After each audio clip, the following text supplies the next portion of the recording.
¿Qué tal, amigas y amigos? Qué gusto poder estar en contacto nuevamente con ustedes a través de este medio y bienvenidos a una sesión más de lecciones bíblicas. Y como se los dije la vez pasada, hoy estaremos concluyendo este curso porque la lección 19 y la lección 20 son muy pequeñitas. Les recuerdo, como en este momento, que va pasando una ambulancia por ahí. Si escuchamos una sirena, el sonido de algún teléfono o algo así, no nos distraemos porque no estoy en un estudio profesional, sino en la oficina de mi parroquia. También, bueno, las clases de alguna manera son limitadas por el tiempo que tenemos y porque especialmente estamos siguiendo el método de este libro que les comenté desde el inicio, que por cierto se agotó, no se volvió a publicar y la única forma de tener acceso a él es precisamente a través de estas lecciones bíblicas. Esta lección del día de hoy será la 19 y la 20. ¿Por qué? Porque las lecciones son sumamente pequeñas y por esta razón conviene terminarlas ya desde este momento. Sin embargo, para ustedes que han tenido interés en acercarse a la Biblia, ya está la posibilidad de comenzar a leer alguna parte de la Biblia, el libro de los Proverbios, si quieren leer algo que tenga que ver con la moral, con algunos consejos prácticos, quizás alguna carta del apóstol, con lo que ya hemos visto, el cantar de los cantares, si quieren ver una literatura hasta cierto punto amorosa, ustedes van decidiendo por dónde van iniciando. Y si quieren complementar estas lecciones de Biblia, hay muchísimo material. Basta que ustedes lleguen a una librería y pregunten, ¿hago un curso sobre Biblia, lecciones bíblicas sobre algún tema en particular? Y podrán hacerlo perfectamente bien. También una forma es este libro que escribí que se llama 365 días para acercarse a Dios, que va mezclando un poquito el contenido de los libros bíblicos con temas de arte, con temas de liturgia, con temas de la Semana Santa y otros elementos más. Así que está a su disposición este libro, como ya se los he mencionado antes, en los teléfonos de mi parroquia o en el WhatsApp también que funciona en estos teléfonos. Vamos a comenzar el día de hoy con lo siguiente. Recordamos que la lección pasada fue acerca de las cartas que escribió San Pablo. Y me parece un tema muy interesante el tema de la escritura. Desde que comenzamos a hablar de la Biblia, dijimos que qué maravilloso es comunicarnos como estamos en este momento, a través de la vía oral. Pero cuando no existían grabaciones como esta, porque llegará el momento en que desgraciadamente yo tenga, por ejemplo, que morir y ya no podré seguir hablando. Por lo tanto, mi comunicación oral con ustedes, verbal, se perderá para siempre. Afortunadamente existen los videos y aunque una persona fallezca, todo lo que quedó grabado afortunadamente se puede seguir escuchando, quién sabe a cuántas generaciones. Pero cuando no existían este tipo de grabaciones, ¿qué es lo que hacía que algo perdurara? Una idea, una enseñanza. Efectivamente, lo que hacía que perduraran las cosas era precisamente la escritura. Por eso a partir de que surgió la escritura en Mesopotamia, por ejemplo, se empieza a hablar de la historia, es decir, lo que podemos conocer del pasado a través de lo escrito. Antes de que se inventara la escritura, es el tiempo de la prehistoria. Y qué maravilla que la gente que ha querido guardar algo importante para la posteridad o para darlo a conocer a los demás haya escrito.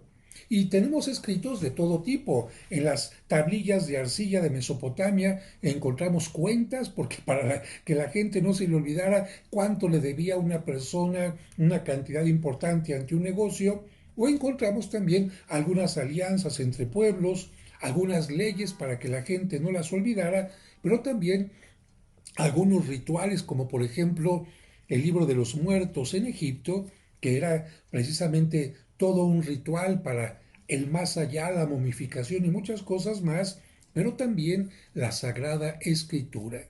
El pueblo de Israel, inspirado por Dios, y algunos personajes dijeron, esto es tan maravilloso que Dios nos está inspirando a escribirlo para que llegue a otras generaciones. Por esta razón es maravillosa la Sagrada Escritura, y entre la Escritura están las cartas. Pablo, como escuchamos la vez pasada, le escribía a Tito o a Timoteo algunos consejos, le escribía a alguna comunidad para que enfrentaran algún problema, para que no permitieran este asunto como el del incesto y otras cosas más.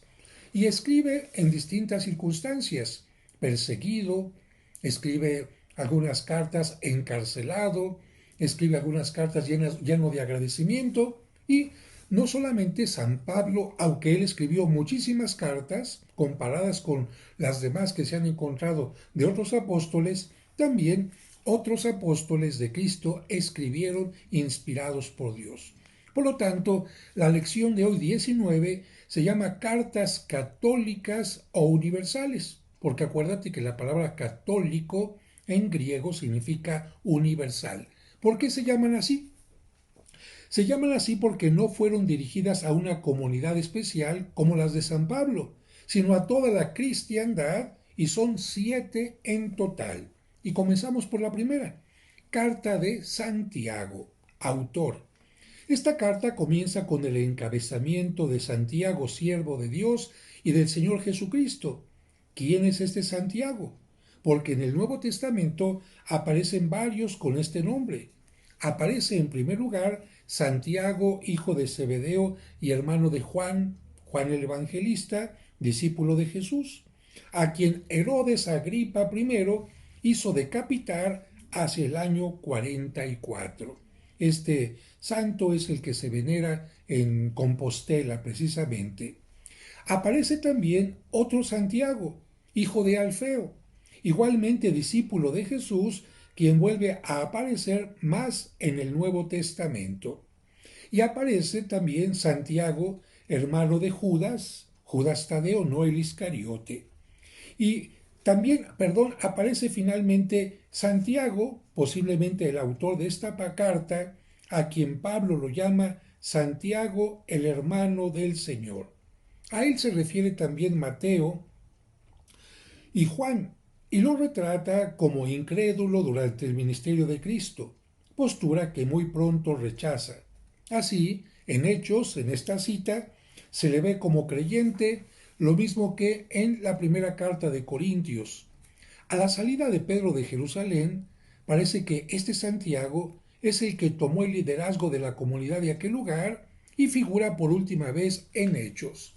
Bueno, cuando viene la persecución contra los cristianos, que inicia con el lapidamiento de Esteban, lo matan a pedradas, después empezarán dándose cuenta algunos líderes que a los judíos les gusta esto, y entonces Herodes manda decapitar a Santiago, y los demás seguidores de Cristo le dicen a Pedro, vámonos, hay que dejar este lugar, y Pedro va a salir de Jerusalén para dirigirse a Antioquía.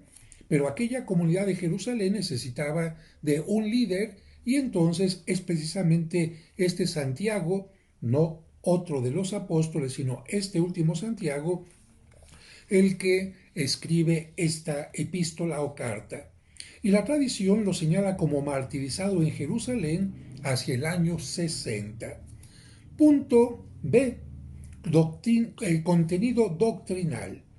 El primer tema que aborda esta carta es el de la fe, para afirmar que la fe sin obras es cosa muerta y que por consiguiente no justifica ni salva. Claro, pues ¿de qué sirve creer en las palabras de Jesucristo si no cumplimos lo que Él nos pide, ¿no? Eso sería simplemente creer de boca o de palabra, pero no, las obras también son importantes. Después se refiere también insistentemente a los pecados de la lengua, es decir, por ejemplo, las blasfemias, las difamaciones y todo lo que tenga que ver con la lengua. Fustiga a los malos ricos, y aquí hay que insistir esto, porque la riqueza no es mala cuando se sabe compartir. Por ejemplo, si un empresario sabe dar fuentes de trabajo, da buen trato a sus trabajadores, etcétera, esa riqueza es muy buena porque está generando trabajo, está generando beneficios para la gente. Pero en cambio hay ricos que son avaros y precisamente contra ellos habla este Santiago. Y habla del sacramento de la unción de los enfermos, de los pocos textos en los que se nos habla de que si hay alguien enfermo, llamen al sacerdote para que unja al enfermo, es precisamente esta carta en el capítulo 5, versículo 13. Y finalmente se refiere a temas tan importantes como los negocios, el respeto a las personas y los desacuerdos entre hermanos, relaciones entre patrones y obreros. Es decir, se mete a la fe, pero en el ambiente de la comunidad. Relaciones entre patrones, obreros, el asunto de los enfermos, la fe vivida en comunidad. Por todo esto, es uno de los libros más prácticos del Nuevo Testamento. ¿Cómo se distribuye? Punto siguiente. Tiene 5 capítulos distribuidos así. Como San Pablo, la primera parte, el saludo, después el cuerpo de la doctrina y finalmente las exhortaciones finales. Como te das cuenta, parece que las cartas en aquel tiempo así eran. Y yo creo que también lo siguen siendo si es que escribes tú en este tiempo. Primero, ¿qué tal? Espero que se encuentren muy bien cuando reciban esta carta. Me da mucho gusto saludarlos, etcétera. Por acá hemos estado bien. Después les escribo esta carta para decirles tal, y después me despido de ustedes esperando que nos veamos pronto, deseándoles salud, etcétera, ¿no? Bien. Vamos ahora a las cartas 1 y 2 de San Pedro. Esto quiere decir que San Pedro escribió 2. Santiago, ¿cuántas? Una, Pedro, 2. Autor. Usando una frase conocida, podríamos decir que Pedro no necesita presentación, porque yo creo que tú lo conoces, ¿no? ¿Quién no conoce a Pedro? Sin embargo, es bueno recoger algunos datos de lo que nos ofrecen las Escrituras sobre su figura y obra. Pedro, ¿de dónde era? De Betsaida, cerca del lago de Galilea, y era ocupación, perfecto, lo dijeron muy bien, pescador. ¿Era hermano de quién? ¿Se acuerdan? Pedro tenía un apóstol, un hermano apóstol que fue el que lo presentó con Cristo. ¿Quién? Andrés. Hay que recordar que Pedro fue puesto como la máxima autoridad entre los apóstoles y que juntamente con Santiago el mayor y Juan, que eran hermanos, fueron los consentidos de Cristo, los más cercanos a él. ¿Por qué? Porque lo acompañaron de acuerdo al Evangelio en varios sucesos importantes como la resurrección de la hija de Jairo, la transfiguración en el monte Tabor y también en el huerto de Getsemaní. Antes de que fuera aprendido Cristo, los invitó a que oraran con él. También de Pedro sabemos que tuvo varios errores, como por ejemplo, negó a Cristo 3 veces, pero lloró su pecado ante la mirada recriminatoria de Cristo. Y no obstante este error, Cristo sabía que los humanos podemos tener errores, pero esto no nos quita las cosas positivas. Por esta razón, Cristo, después de resucitar, lo confirmó como pastor de sus hermanos. Por eso hablamos de el primado de Pedro, por encima de los apóstoles, el primero de los apóstoles. En los evangelios y en los hechos de los apóstoles hay muchos otros detalles interesantes que tú podrás buscar y que en este caso voy a omitir. Se atribuyen, como ya dije, 2 cartas a este apóstol y vamos a ver el contenido de las 2 cartas y a quienes estaban dirigidas. La primera está dirigida a los cristianos de las distinguidas iglesias de Asia Menor, lo que conocemos particularmente ahora como Turquía. Y tal vez escribió esto durante la ausencia de Pablo. ¿A qué los exhorta? A que tengan una vida de santidad para que sean piedras vivas de la casa espiritual, cuya piedra angular es Cristo. Esto es muy interesante, esta comparación que tanto Pablo como Pedro hacen. Cristo es la primera piedra de una construcción llamada iglesia. Pero si tú pones la primera piedra de tu casa, ¿con eso tienes? No, tienes que ir levantando piedras poco a poquito, formando los muros para que se vaya realizando la construcción. Por eso, si bien Pedro recibió este nombre como una piedra viva, Pedro también dice, no solamente yo, todos los que seguimos a Cristo somos piedras vivas No somos piedras pasivas, sino piedras vivas para que se cumpla lo que Cristo nos pidió, ir formando el reino de Dios. Después, tenemos que decir que Pedro llama a los cristianos linaje escogido, nación santa, pueblo de Dios, sacerdocio real y otros títulos que hablan de que, hombre, si somos escogidos por Dios y nos damos cuenta de esto, no podemos considerarnos de otra manera. Esta primera carta tiene 5 capítulos. Y vamos a la segunda carta, en la que Pedro previene a los cristianos contra algo que empezaba a desarrollarse en la iglesia primitiva. Gente que se presentaba como cristiana y no lo era. Gente que empezaba a jalar hacia el lado de los judíos, o bien gente que decía que el fin del mundo ya era una cosa inminente, o bien alguien que decía que Cristo era solamente Dios o solamente era hombre, y muchas cosas que se irán dilucidando, se irán definiendo en los concilios. Pero Pedro previene a los cristianos contra los falsos profetas y doctores que niegan a Cristo. Además les dice que deben esperar con una vida santa el regreso del Señor. Esta segunda carta tiene 3 capítulos. Y vamos ahora a San Juan. San Juan escribió 3 cartas. Y vamos primero a hablar de San Juan. Pasa esta ambulancia. Perfecto, se oyó un poquito la sirena. Esperemos que la persona que va ahí reciba buena atención y nosotros ponemos atención en nuestro tema. San Juan es el mismo autor del 4.º Evangelio. Es el hermano de Santiago el Mayor. ¿eh? Y no es Juan el que bautizaba, porque hay 2 Juanes, acuérdate. Juan el Bautista era casi de la edad de Cristo y en cambio Juan el Evangelista y Apóstol era muchísimo más joven que Cristo. Y este Juan escribió 3 cartas. Tanto en el estilo como en la doctrina tiene hondo parecido con su Evangelio. Claro, pues el que escribe generalmente tiene mucho parecido con lo que escribe. Por tal motivo, el tema es también aquí íntimo, delicado y tierno. ¿Cuál es el contenido doctrinal y a quién están dirigidas estas cartas? Primera carta destinada a las comunidades de Asia. Otra vez nuevamente esta parte de Turquía, esta parte que tiene que ver con esta región, y su doctrina se puede concentrar en esta idea. Dios es luz, santidad y amor. Como en el Evangelio, Dios es amor. Para participar en la vida de Cristo debemos caminar en la luz, evitar todo pecado, santidad y amar intensamente a nuestros hermanos. Esta carta está distribuida en 5 partes. Primera parte, una introducción, y habla de el Verbo, el Hijo de Dios que se hace carne, el Verbo encarnado, medio de comunicación con el Padre y el Hijo.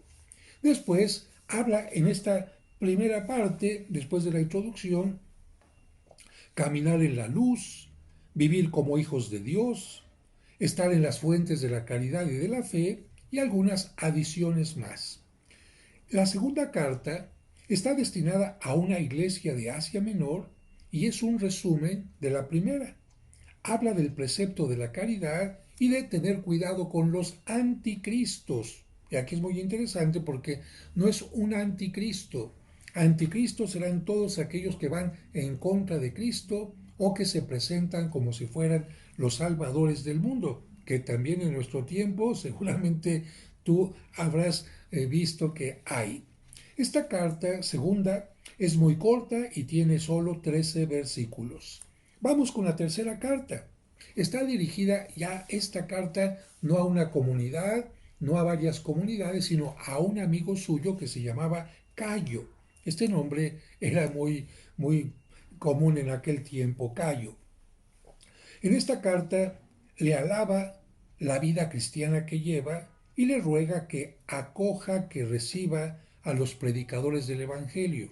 Ya Cristo había dicho, el que me recibe a mí, ¿verdad? Recibe a Dios. El que recibe a un niño, me recibe a mí.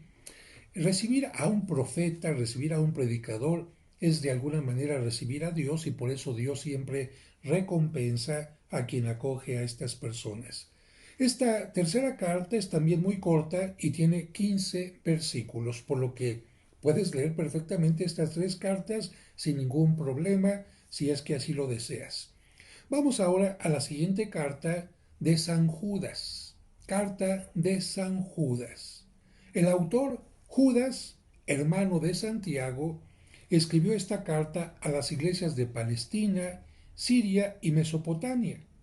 Aparece como creyente en Hechos 1.14 y escribe como siervo de Jesucristo. ¿Cuál es el contenido? Esta carta encierra una fuerte diatriba contra los falsos doctores que corrompen la integridad de la fe. Nuevamente, algo que hemos visto en San Pablo, algo que hemos visto en otros apóstoles. ¿Qué significa la palabra doctor? Bueno, hay que recordar que la palabra doctor se deriva de la palabra docere, que significa el que enseña. De hecho, en nuestro tiempo, para que una persona pueda enseñar, considerarse profesional en una materia, el primer grado que se obtiene es bacalaureato o bachillerato. ¿Va? Esto significa que una persona ya tiene ciertos conocimientos a nivel general. Pero para que esta persona tenga una licencia para enseñar, reconocido ya como llegó a un cierto nivel, viene la licenciatura. Se te da una licencia, así como se te da una licencia para que manejes, licencia para manejar, y por eso algunos hay que tener cuidado. Dicen, es que yo soy licenciado. ¿En qué? Pues aquí está mi licencia de manejar. Bueno, esa es otra cosa, ¿no? Se permitía que pudieran enseñar de determinados temas, pero el que sabe más de una materia en particular es alguien que ha llegado a obtener un doctorado. Por eso los doctores de la ley se supone que eran la gente que conocía al máximo la Sagrada Escritura, la palabra de Dios. Lástima que algunos sí la conocían, pero no la ponían en práctica. Por eso Cristo habla tan fuertemente y dice, hagan lo que ellos les digan, porque sí saben lo que hay que hacer, pero no sigan su ejemplo, porque eso es otra cosa. Y aquí habla de los falsos doctores, aquellos que se dicen, ay, es que yo puedo enseñar, uy, cuánta gente sigue en nuestro tiempo igual. A mí me llama mucho la atención estas personas que dicen, es que soy angelólogo y puedo decirle cómo se llama su angelito y puedo atraer a los ángeles a su casa. Y estos precisamente son falsos doctores de la ley. Incluso si les haces algún estudio, realmente a ver, ¿qué grado escolar tiene usted? Bueno, yo investigué sobre dos en particular y dos no habían terminado ni siquiera la secundaria. Bueno, yo creo que es cierto, hay mucha gente que puede tener un aprendizaje en la vida cotidiana, pero ciertamente también papelito habla, ¿verdad? Tener un conocimiento hecho este diplomado, esta licenciatura, puede hablar. Y por esto San Judas habla contra los falsos doctores que corrompen la fe, como los que te digo, los que te invitan a seguir a los ángeles, no en un sentido correcto, los que mezclan los ángeles con horóscopos, con el tarot, etcétera, cuidado. Los seguidores de Cristo, dice Judas, tienen que estar prevenidos y conservar firmemente la fe en la que está la verdadera vida para que dé frutos de santidad. ¿Cómo se distribuye esta carta? Tiene 25 versículos que se pueden dividir así. ¿Cómo comienza? Ya lo saben, ¿qué ven? Qué bien cómo van aprendiendo. Comienza con un saludo y después el motivo de la carta. Querida fulanita, te escribo para... Bueno, así escribían también los apóstoles. Después viene ya el contenido, los falsos doctores y castigo que les amenaza, sus blasfemias y perversidad. Después viene una recomendación, es decir, exhortación a los fieles y deberes de la caridad. Hay que ser caritativo, la caridad tiene que ir acompañando siempre al cristiano. Y después viene una doxología. ¿Qué significa la doxología? Alabar, venerar, ensalzar a Dios, ¿verdad? Como por ejemplo esta doxología que tú conoces, gloria al Padre, al Hijo y al Espíritu Santo, etcétera, es una doxología. Vamos con el siguiente título, la lección número 20, que es sobre el último libro de la Biblia. ¿Cómo se llama este libro? Muy bien, saben muchas cosas, ya ven. Es el número 20, el libro del Apocalipsis. Hablamos ya del género apocalíptico en las primeras lecciones, ¿se acuerdan? El género apocalíptico no intenta hablar de destrucción, del fin del mundo, no intenta hacernos tener miedo, sino por el contrario. Cuando haya momentos en que parece que el sol se apaga, que la luna se tambalea o las estrellas, que viene esto o aquello, no tengan miedo. ¿Por qué? Porque nosotros estamos tomados de la mano de Dios. Ah, claro. ¿Quién debe de tener miedo? El que vive en forma contraria a lo que Dios nos pide. Yo siempre comparo esto de las lecturas apocalípticas con el examen de una persona. Si la persona estudió para el examen, si está preparada, llega, le presentan el examen, ¡ay, qué bien! Esto lo sé perfectamente. Aquí viene, pregunta A, B, C, 18, esto, y la persona sale contenta. ¿Por qué? Porque se preparó, dice, voy a sacar 10. En cambio, si la persona no se preparó para el examen, va a empezar a, ay, tratar de ver a quién le copia y lamentablemente a veces esto es en vano. Porque, a ver, de títere, ay, ¿cuál será inciso ABC? Tim Marín de Doping, güey, Cucaramácara, títere fue. No, no, no, no.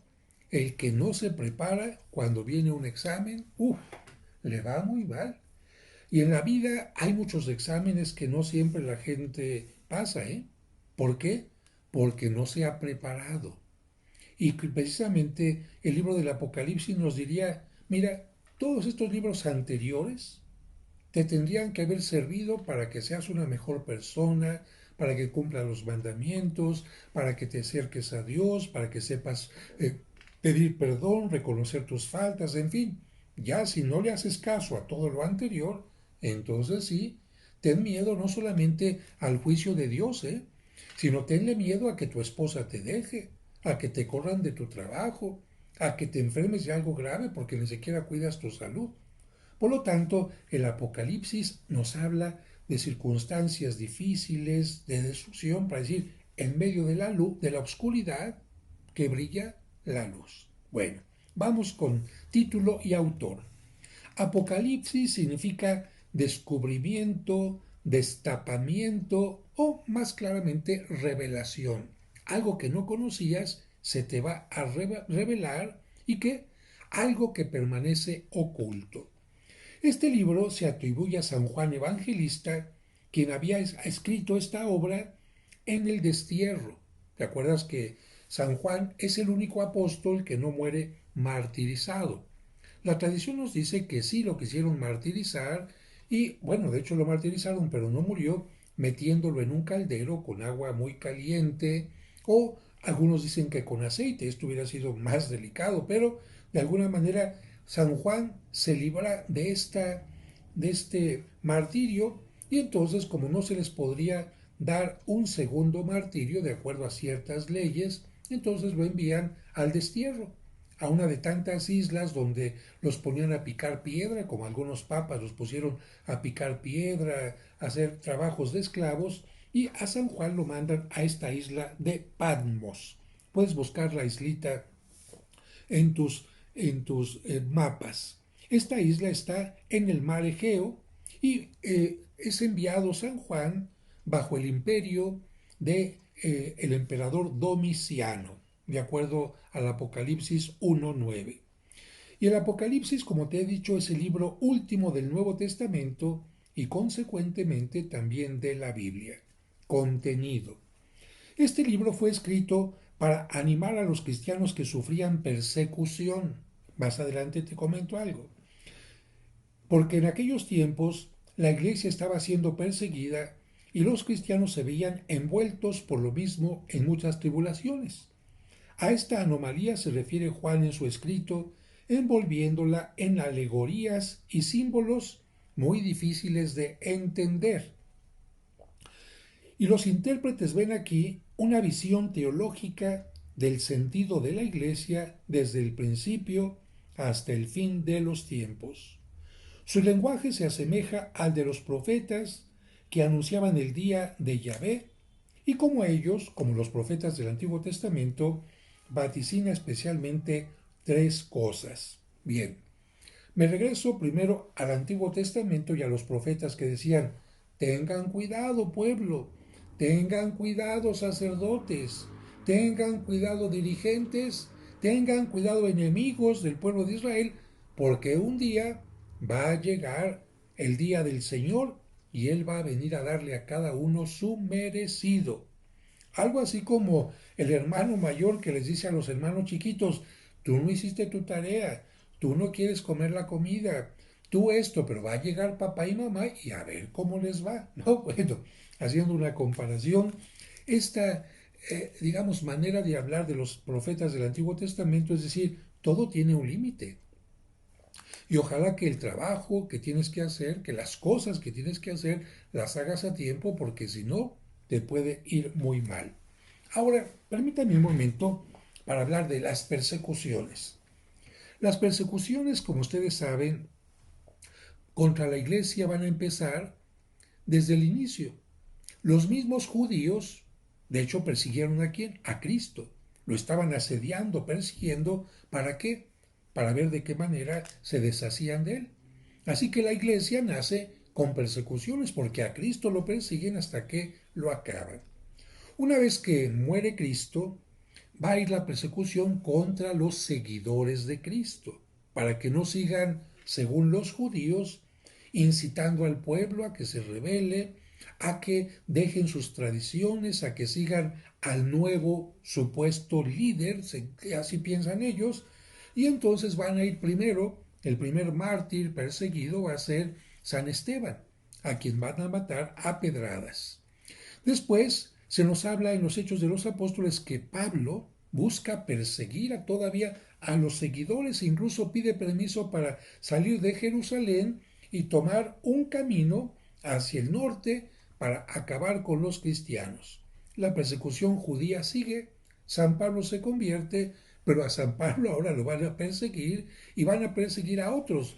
Viene después la decapitación de Santiago, apóstol, el obispo de Jerusalén, y después vendrán otras persecuciones, por lo que Pedro tendrá que viajar a Antioquía, donde será obispo, y casi la mayoría de los cristianos se van a ir también a Antioquía, y por eso en esta parte es donde se les va a llamar por primera vez cristianos. ¿Para qué? Para distinguir que hay judíos que no siguen a Cristo y hay judíos que sí siguen a Cristo. Estos judíos que siguen a Cristo son los que se van a llamar cristianos y a estos se les van a unir otros no judíos llamados gentiles. Así que a los gentiles y a los judíos que siguen a Cristo en Antioquía se les va a empezar a llamar cristianos. Pero la persecución no fue únicamente de parte de los judíos, sino que en el año 64, después de Cristo evidentemente, sube al imperio un emperador llamado Enobarbo, que más bien la gente lo conoce como Nerón. Un personaje terrible porque no solamente mandó matar a su madre, mandó matar a su hermano, mandó matar a muchos de sus colaboradores y que lamentablemente quiso hacer una nueva Roma. Él tenía ínfulas, ganas de vivir en palacios con oro y todo, y el Senado romano le dijo que no era posible, perdón, porque no había recursos, los impuestos no alcanzaban, y Nerón, sabiendo que muchos de los edificios del centro de la ciudad, de los templos, eran de madera, fácilmente se podían quemar, y ya quemados, pues entonces ya ponemos en práctica mi plan. Bueno, la tradición nos dice que Nerón manda quemar una parte de la ciudad, pero Roma tiene unos vientos muy particulares que cambian de repente y lo que él pensaba que iba a durar unas cuantas horas, dura 1, 2, 3, 4, 5, 6, 7, varios días y toda una parte de la ciudad queda destruida y esto ocasiona el enojo de mucha gente. Y la gente quiere de alguna manera linchar a Nerón. Todos sospechan de él y Nerón dice, no, no, no, no, no, mire, hay entre nosotros gente que ha venido del oriente y dicen que creen en un tal Cristo que ya va a venir y va a poner fin a este mundo. Y ellos, para que llegue pronto ese Cristo y ponga fin a este mundo, quemaron la ciudad. Bueno, entonces de esta manera Nerón se lava las manos, Nerón se sale con la suya para levantar una ciudad, todo el foro romano de una mejor manera, y también se sale con la suya porque el odio de la gente va a ir contra los cristianos. Y entre los cristianos no creas que había solamente gente de bajos recursos. No, en Roma había gente de muchos recursos que tenían haciendas, que tenían grandes casas, que tenían comercios, campos. Y Nerón dice, ¿de dónde va a salir el dinero para algunas cosas? Bueno, no solamente ordeno la pena de muerte contra los cristianos, sino que no pueden heredar su fortuna a sus hijos aunque no sean cristianos. Así que pena de muerte y les incautamos sus terrenos, les incautamos sus bienes. Y claro, una persecución ordenada por el emperador y apoyada por todo su ejército, pues bueno, la gente va a empezar a denunciar a uno, a otro y a otro, y en tiempos posteriores también van a llegar a buscar directamente al Papa, a los obispos, a los sacerdotes, y todos van a morir ejecutados. Lamentablemente estas persecuciones, porque servían para incautar mucho dinero y propiedades, fíjate cuánto tiempo duraron. Del año 64 con Nerón, un emperador, otro, fíjate, hasta Constantino, el año 313. Del 64 al 313, pues casi 250 años de persecución. Y San Juan, inspirado por esto que está pasando, porque a Juan lo persiguen, está dándose cuenta de lo que pasa, el imperio romano está destruyendo a los cristianos, a las comunidades, está quemando sus libros, incluso San Juan es inspirado para decir, este no es el final, ánimo a los cristianos perseguidos. Y de hecho, en el capítulo 12, él tiene una visión en la que representa a la iglesia como una mujer que está embarazada, que da a luz, ¿verdad? La iglesia está embarazada de Dios. Acuérdate que la iglesia, el pueblo de Dios, se puede representar como una mujer casada con Dios. Y esta mujer da a luz a Cristo. Es la iglesia la que va a llevar a Cristo a todas las partes. Pero en el momento en que esta mujer da a luz, está a punto de dar a luz, aparece un dragón de 7 cabezas que representa el imperio romano. Y este imperio romano, ¿qué es lo que intenta hacer? Acabar con ese niño, con ese mensaje que trae la iglesia, pero Dios le da a esta mujer unas alas para que pueda huir y el dragón no le haga daño. Pero el dragón va a estar detrás, diciéndonos San Juan que la iglesia siempre tendrá en algún lugar, en otro, en un tiempo o en otro, tiempos de persecución, y de hecho en este momento hay lugares donde los cristianos están siendo perseguidos. De tal manera que San Pablo dice, pero ¿qué le pasa a ese dragón? Llegará el momento en que Miguel y su ejército llega y... Es decir, es cierto, habrá persecuciones, pero ese no es el final. Por eso San Pablo escribe de esta manera, animando a los cristianos contra las persecuciones. Bien, entonces San Pablo va a vaticinar especialmente 3 cosas: persecuciones y grandes calamidades. Cuidado, ¿eh? Si eres una persona de bien, que quieres ayudar a los demás, que defiendes tu credo, etcétera, siempre va a haber alguien que te persiga. Después de vaticinar esto, habla de la derrota de los adversarios. Esto es muy importante. Y tercer punto, después de esto vendrá el advenimiento, la llegada de una era de paz y felicidad para los seguidores de Dios, quienes formarán un cielo nuevo y una tierra nueva. San Juan habla de una especie de Jerusalén. Acuérdate que también año 64 después de Cristo, Nerón. Pero 6 años después, en el año 70 después de Cristo, los romanos también van a querer destruir a los judíos. ¿Por qué?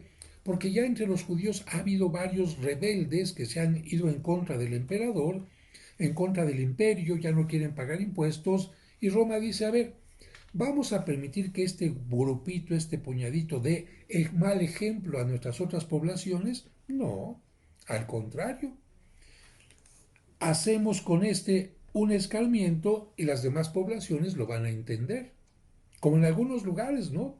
Donde dicen, a ver, ya está muy dura la situación, vamos a poner pena de muerte. Y llevan a uno al cadalso, lo matan y a ver si te atreves tú también a hacer lo mismo, ¿eh? Y los romanos eran así. Hay que dar un escarmiento a los judíos. ¿Y cómo lo hacemos? Destruyendo su ciudad más importante y destruyendo lo que más les duele, el templo. Por esta razón, bajo las órdenes de Tito, van a llegar los ejércitos a Jerusalén, van a destruir toda la ciudad. Por eso Cristo lloró antes de su muerte, porque profetizó ese momento, ay de ti Jerusalén, si me hubieras escuchado, pero como no lo hiciste, no quedará piedra sobre piedra. Y el templo lo destruyeron. Y desde entonces, desde el año 70 después de Cristo hasta nuestra fecha, los judíos no han podido levantar el templo en Jerusalén.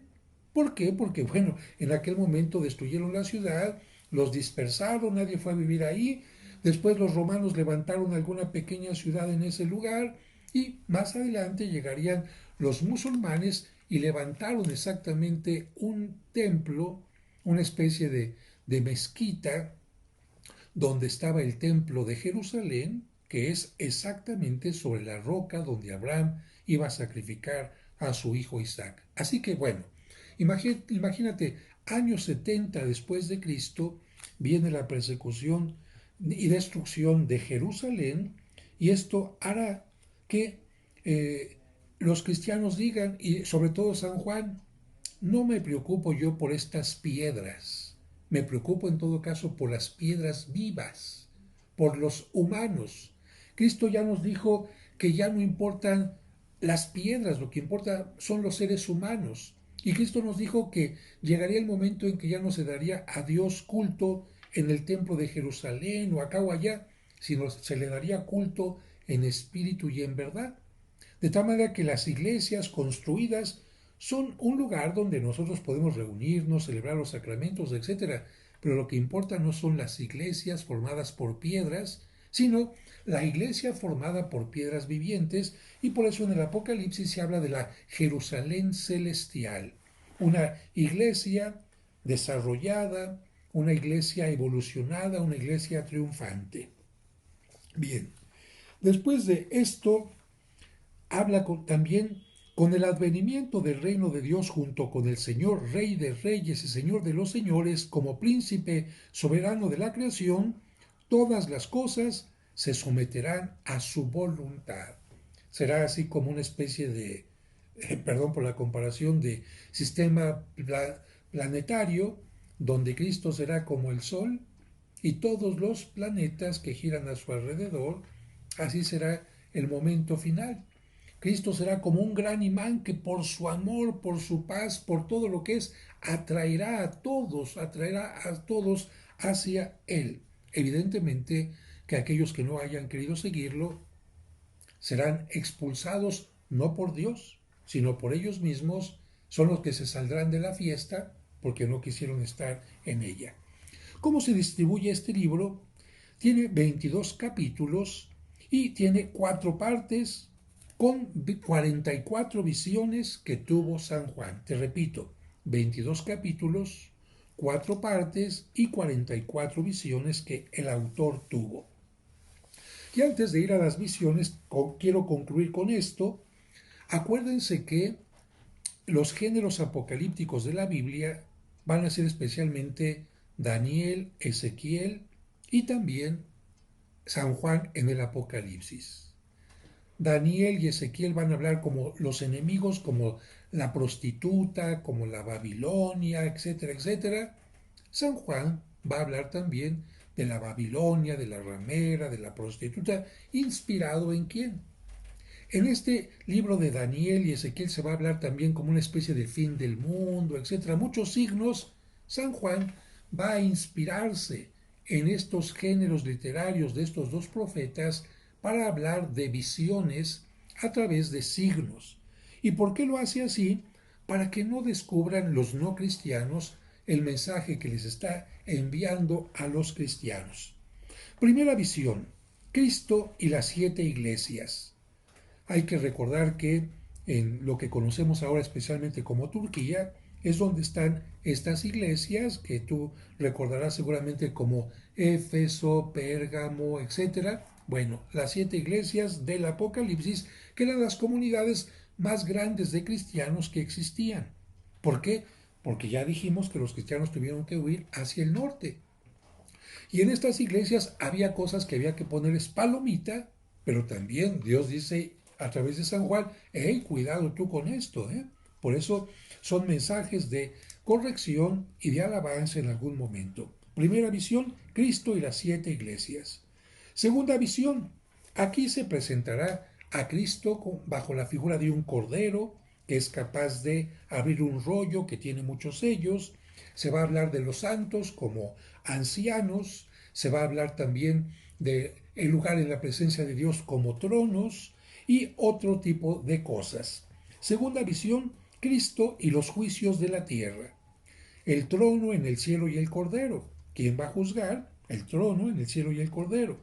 Apertura de los 7 sellos. ¿Quién los va a abrir? Cristo. Toque de las 7 trompetas. Acuérdate que el número 7 es simbólico en la Biblia. Las bestias y la guerra, el mal, ¿verdad? Destrucción, etcétera. Pero ante esto el cristiano como firme, seguro, esperando al Señor. Y finalmente, derramamiento de las 7 copas, otra vez el número 7.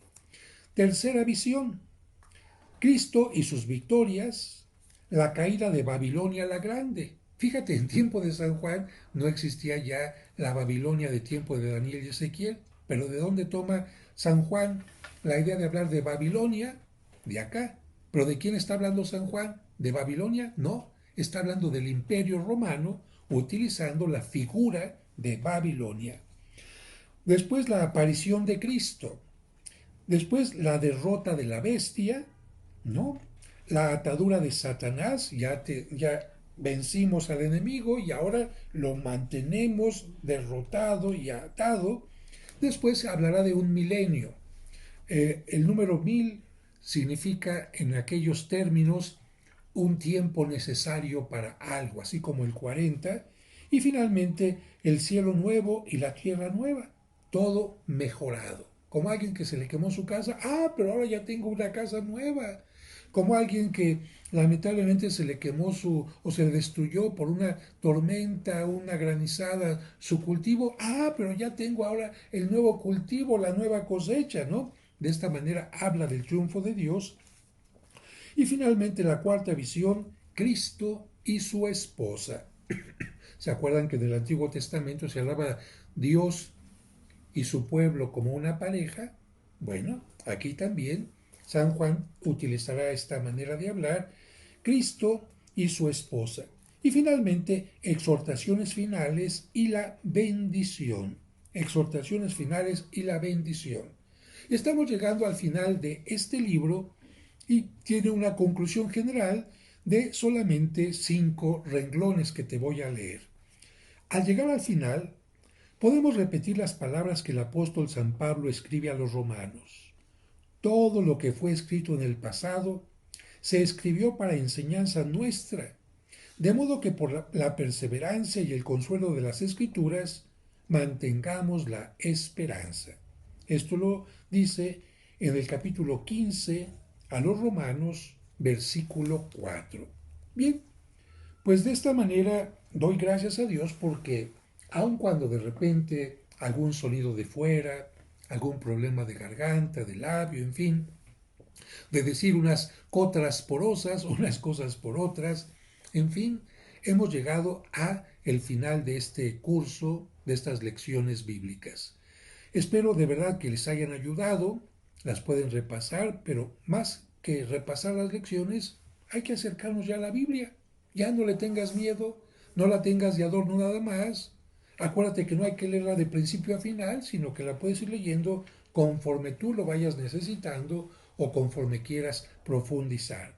Y también les recuerdo que he escrito, o mejor dicho, he subido más videos referentes a la Biblia en mi canal de YouTube. Por ejemplo, quiénes eran los fariseos, quiénes eran los doctores de la ley, qué es el arca de la alianza, temas de este tipo que los pueden encontrar también en mi página de internet www.padrejose.mx. Ahí buscan las cosas referentes a la Biblia y seguramente que les van a ayudar.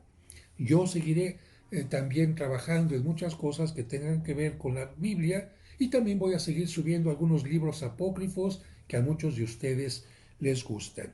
Por favor, pónganle like al video, compártanlo con sus seres queridos y sobre todo seguimos en contacto. Suscríbanse a mi canal y hagan que otros también se suscriban para que estos esfuerzos que voy haciendo tengan todavía muchísimos más resultados.